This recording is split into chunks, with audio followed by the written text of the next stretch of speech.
youth issue. I'm speaking of migrants. Dr. Sam was speaking of how now Africa, some Africans are really getting out of that dependency and really doing well in a positive way that we can appreciate, all of us. But there is this migration issue which is really not ceasing to rise. If I may check on the book, I want to put it the way Apostle Francois wrote it. It is on the page 105. 105. It says, for many uniformed young Africans, the West represents an Eldorado of their dream. They undertake perilous adventures in the hope of gaining the Western paradise. Dr. Chanda, you are leading a school that, from what I know, is made of many young people, and they really have huge dreams, and most of them believe their dreams to be realized when they reach, as Apostle Francis says, this Eldorado of theirs. What is your advice to this kind of issue? Like, we have a Ghanaian here, but who lives in the West, and he's appreciating some of Africans. But what is this issue of young people who are really like running to the extent of risking their lives into those seas? Yeah, I think first and foremost, we have to acknowledge the fact that most African countries are very poor. And when you look at the statistics for most governments, you find that youth unemployment is very high. But I still believe that there's something which can be done about that. For example, institutions of learning should deliberately include courses like entrepreneurship, where young people can be given skills to run their own small businesses. Because, for example, in most cities now, you find that most IT businesses are run by young people. What we need to do is empower them with further management skills so that they may run those businesses. But what we are going to discover is that in most educational systems are actually preparing you by just giving you head knowledge. Try to conclude. Try to put the last point. Yeah, they give you head knowledge, but they really don't give you skills. So you know a lot, but you are actually very incompetent. I think we need an education which is very practical so that our young people can use the skills to support themselves. An education which is very practical. How Harvest Africa Apostolic Network is going to give this education which is practical? Yeah, first of all, our education should be geared to intervene with the political, economical system of our countries. Our education should produce leaders who fear God. Then we will intervene with the political, economic system, because our countries are poor not because we don't have resources, but because we have got the wrong people on top positions. And so the Western and the others are getting our resources all away. If we have the people who fear God, then we will use our resources to educate proper. There will be employment, there will be harmony in our countries, and our youth will not be dreaming the wrong dreams of going out there, which is not true. If you go out there, there is nothing special. They are just countries like us. Actually, they are also poor. And Dr. Owusu, we saying this thing of youth. A Harvest Africa Apostolic Network is a space for God's generals. How are you building the young God's generals in order to at least educate the rest of the young people in this issue? Apart from other things that has been spoken, I believe that the biggest thing for an African youth is to have a dream. And by this, when you read through the scriptures and watch young people grow up, I'm talking about people like Joseph or people like David or people like Daniel, the thread that pulls them together is a dream. When a man had a dream and God is called a person with a dream, he doesn't move and go everywhere. If the youth are given a dream and understand their calling and their potential, what they're able to do, then the dream cannot be distracted by other material gains. But if they don't have a dream, then they see material goal. If, for example, in the Statue of Liberty in America, the pursuit of happiness is a dream, and we know what is happening in America today. It's a mirage. You can't pursue happiness. In fact, happiness is a person, which is Jesus Christ. So we have to change the thinking of our youth that happiness or material things is not the goal of life. Goal of life is finding your purpose and your dream and fulfilling it. I mean, you may not have much, but you're going to find fulfillment. Because there's some of the youth, like he said, they get there, they have the big television, all the rest, and they are still not being fulfilled.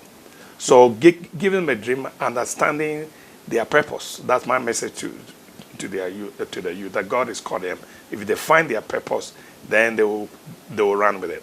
What if they have dreams, or they have a young man or a young woman has a dream, but he thinks of the realization of that dream while in that Eldorado of the West? Yeah, and that's what I'm saying, that in making them understand what a dream is, we need to guide them.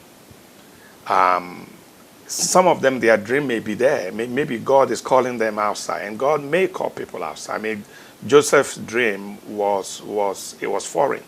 He wasn't called to stay with his people. He was called to be a prime minister in a foreign land. Daniel was also brought back, also was a foreign dream. So there's a place for that. But David's dream was to become a king amongst his own people. And that dream was always, will become a drive that always keep you in your particular location. And so people need to be educated about dreams and what it takes to fulfill their dream and how to get to their dream. Because I have met certain youth who, because of their dream, they feel called to Africa. And though opportunities have been open for them, they say, no, God is coming here. That's what is keeping them. And so you need to find your dream. You need to find where is God called you to fulfill the dream. If it's here, then nothing is going to distract you. Professor Kenan, we are speaking of dreams. Yes. What is the dream of Harvest Africa Apostolic Network? I think it's clear from the pages of this book, and also from all the sharings that we have been having. The dream is in two levels, I could put it. First is in the spiritual level, to bring people to the knowledge and submission to the kingship of Jesus Christ as Lord and King of Africa. We want to establish Jesus as the King of Africa. That's at the spiritual level. But also, when Christendom has been grounded in Africa, certainly we are going to produce, as I said before, and my brothers have just added, we are going to produce men-fearing, God-fearing men, especially in the area of leadership, both at the educational level, economical level, and political level. Once we have people who fear God, we are dealing with corruption. We will have dealt with the corruption because people fear God. Then we will have dealt with a lot of other schisms or divisions and wars and political confusions and things like this, because there's going to be harmony, because our God is not a creator of confusion. So Africa is going to go to another level. This is not going to be short. I mean, it's going to be gradual. There's going to be endurance and maybe sacrifices to be made. It can take maybe another generation. So the youth, that's why we train the youth, because they are going to be in the future generation. When we have done our part, then they'll put their foot on the pedal and Africa shall be harvested. Putting the feet on the pedal. How is this Harvest Africa Apostolic Network is putting the pedal or is holding the education system of this century, according to what you think? I think for me, it is providing a platform where our culture can be redeemed. By that, for example, it talks about corruption. Yeah, I think corruption in Africa, as you know, it is really systemic, meaning that you cannot deal with corruption simply by arresting corrupt people. You need to start to put a process in motion. And through that process, you are going to transform culture, either in education, because I'm sure in this network, educators will be there. Yes. So as we interact with educators, we change their mindset. Politicians will be there. As we interact, so to me, this is a vehicle for the transformation of culture. Thank you so much. Now I want your last word to the people. So how are they going to come into this vehicle? How are you interesting them as you conclude? HAAN can invite, apart from church leaders, we can invite people who are in government sectors but who fear God, or business area who fear God. If they learn and catch the vision of HAAN, they are in contact with other people who don't fear God. It's easier for them to be in contact of politicians and economists who do not fear God.